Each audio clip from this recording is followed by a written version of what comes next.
Hello and welcome to another episode of Tekkit Lite Crash Course. Today we'll be tying up a few loose ends that left behind in previous episodes. I got a bunch of random stuff here in my inventory because we're going to be doing a bunch of random stuff today. One's going to be the mining well, which I just sort of skipped over when I made the pumps.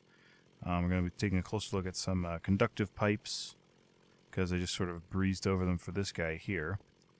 Now let's just go ahead and get started. The conductive pipes, obviously they're pipes that are conductive. They conduct buildcraft energy to anywhere you need it to go, which means you can also make phased conductive pipes. So I've got my phased pipes here. I'm going to make a couple of those. It'd be on top here. I'm not sure if you can take them into the Nether, but we're going to try anyway. So yeah, basically you can just power on your pipe here. And then, as you can see, this little blue bar here is filling. As this fills, it'll actually overload eventually and explode, which is a bad thing. So we're going to wait to turn that on again until later. But then with your phased conductive pipe, you can also change some of its settings with your wrench. Let me grab my wrench here. Do I have it in here? Yes, I do. So you take your buildcraft wrench and you right click on that, and of course, just like the phased transport pipe or phased waterproof pipe I did before, you can change the frequency for it. So let's set this one to, I don't know, 201. Sounds good. And this one's going to be sending power, and we're going to set a little something up. Where should we set it up? Let's set it up over here.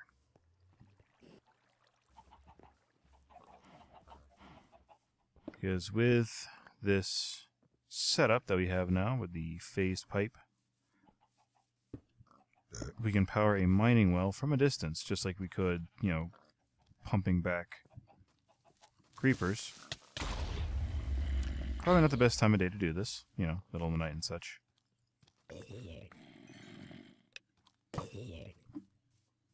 But hey, all the more fun. So we're going to need another conductive stone pipe here, because the mining well runs off of buildcraft energy, just like its well counterpart. And so we'll set this to 201, send and receive. What's nice about the mining well, basically how it functions is that it just digs straight down, just digs a hole straight down into the ground. Whatever comes up through it, it gets spat out either the side or out a pipe and into a chest. So we're just going to throw a pipe on the side there. Another thing I just sort of breezed over before was these sandstone pipes, because I didn't know what they did at the time, but I looked it up. They'll connect to pipes, but they will not connect to machines. So if you have like a tight setup and you just need to bypass a machine, like say you don't want it powered with a conductive pipe, or you don't want it to draw out items, just run some sandstone pipe by it. You can also use it as a connector between like a stone and cobblestone pipe, which normally don't connect to each other, but it's a fairly inexpensive way to connect them together. But we're going to run these, whatever comes out of here, into this ender chest. Not using that, but using the regular stone pipe. Pop that guy there. So all I gotta do is get this guy some power. So we're gonna run back over to here. I'm cutting my way through there. Power this guy on.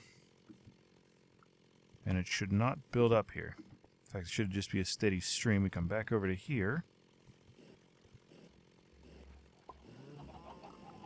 And you see it coming out and into the mining well. And as you can see, it's digging up a bunch of cobblestone, sending it into my little chest here, which my sorting system, well, dividing system at the moment, not really sorting much, is currently taken care of.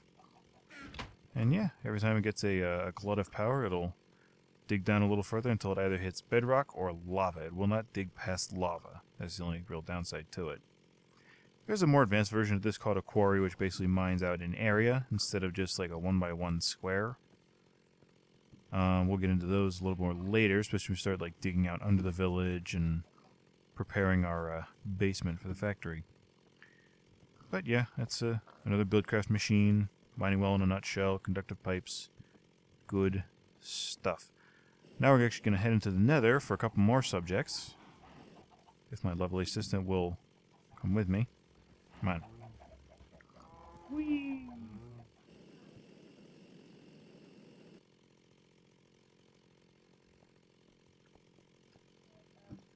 One of the things we're going to be discussing is some of the more curious properties, well, one of the more curious properties of oil.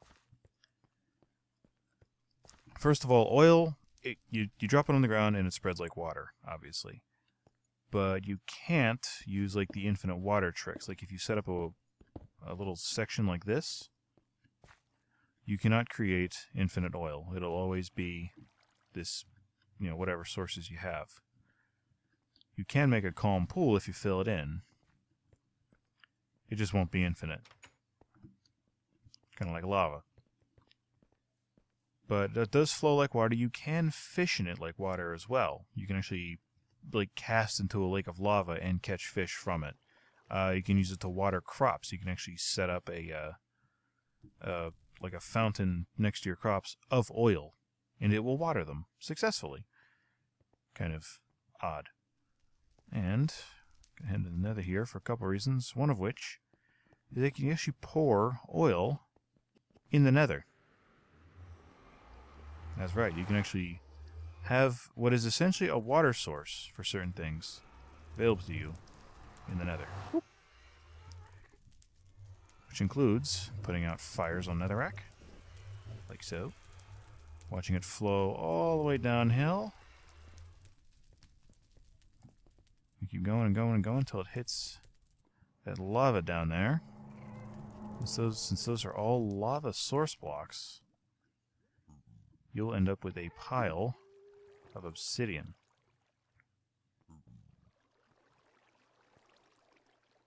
See it, you know, sort of gradually falling down there. And now you see the lava is sort of pouring out over the top of it, because underneath it's turned to obsidian and on top it's turned to cobblestone. So, yeah, there you go. It's a great way to absolutely destroy your Nether. Build a, you know, crop-bearing garden, all that fun stuff. Oh, something else I can discuss while I'm here. The safari nets, you don't need the launcher to use them. I just kind of made the launcher because it fit in with the theme of the episode, but you can just grab stuff. Like now I've got a zombie pigman, and now I don't. I've got a zombie pigman, and now I don't. So I could actually like grab a ghast out of midair, and I don't know, drop him off in my friend's castle. Yeah, I'm sure he wouldn't mind. But one thing I did tease before, I said I hadn't tested it, but I have now. You can take your mining laser while you're in the Nether. I'll take my sword as well in case anything gets on my nerves. Take a mining laser in the Nether, find some ores. We're going to discuss some of these modes while we're at it, but yeah, if you set it to any mining mode... Where's my low focus? Keep skipping past it. Right click. As you can see, these zombie pigmen are not getting angry. If you just mine this with a regular tool, they get very angry. Just like if you smack one in the head. I mean, of course, it doesn't count for things like gravel, soul sand, glowstone. They don't care about that stuff. It's only the ores for some reason. Now we're going to talk about some of the different modes of the laser. So, long range, like I said, is the weapon mode. I would test it on Pigman, but I don't feel like getting swarms. Let's show you the range on this big guy. Now, it does use a lot of power, so, as I said before, it is handy to have the lap pack handy. As you can see, it does have quite a range to it. It does knock out quite a few basic blocks. If there's some ores in the way, it won't go as far, obviously. It does take some extra effort to mine through them, just as you would with a drill. The horizontal mode will only ever fire horizontally. So if you're pointing downward at too steep of an angle, it actually won't fire. But if you're at a reasonable angle, they'll just fire in a straight line. Now, we'll fire horizontally at an angle as well, so it's not always the simplest thing to use. But if you get yourself nice and lined up, you can make some corridors for like branch mining really, really simply. Superheat. Basically, when you use the superheat mode, it does use a lot of energy again, but it'll give you the smelted version of whatever it is you're blasting. Alright, so here we found what appears to be some nether gold ore. I'm going to demonstrate superheat now. And yeah, well, what it does to nether ores apparently is it turns it into regular blocks. Because when you smelt the nether ores, they turn into just regular ore blocks. But then when you use it on regular blocks, it gives you ingots. Instead of giving you... Where'd they go? Okay. It gives you the ingots instead of giving you, like, the ore blocks for you to smelt up later. Now, that's not terribly useful for us, because we can actually get more from macerating these nether blocks. I'm going to switch back to mining mode. Let's get this out of here. Mining is just your general purpose mining mode. It's got a medium range to it, as well as medium range and moderate power use. It's not, like I said, it's average. I'm gonna need some of this. Let's see, low focus. Low focus basically just breaks the block right in front of you. So I'm gonna take some of this nickelite ore with me. Oop, gold below it, sweet.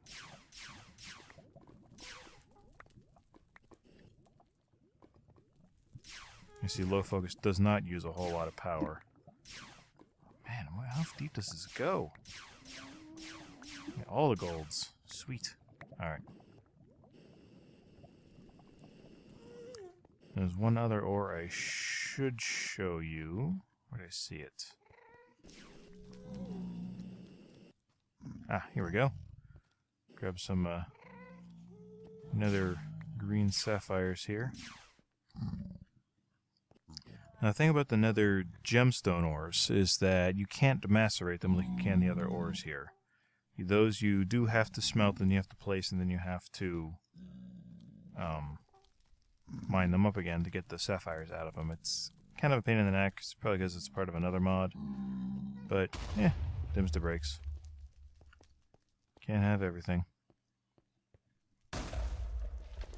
Alright, so we are going to take care of this ghast and get out of the nether. Did I not discuss anything? Did the horde superheat? Oh, scatter. Scatter is kind of a fun one. When you scatter, everything gets laggy. So make sure you're someplace safe. So I'll walk up to a wall here. I'm going to use scatter mode. Pew! And it angers all the nearby zombie pigmen.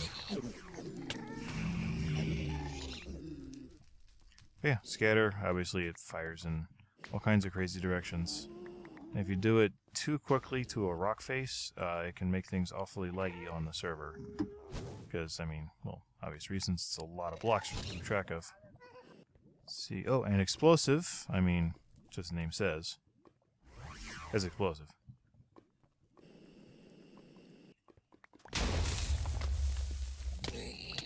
What the heck? What's going on?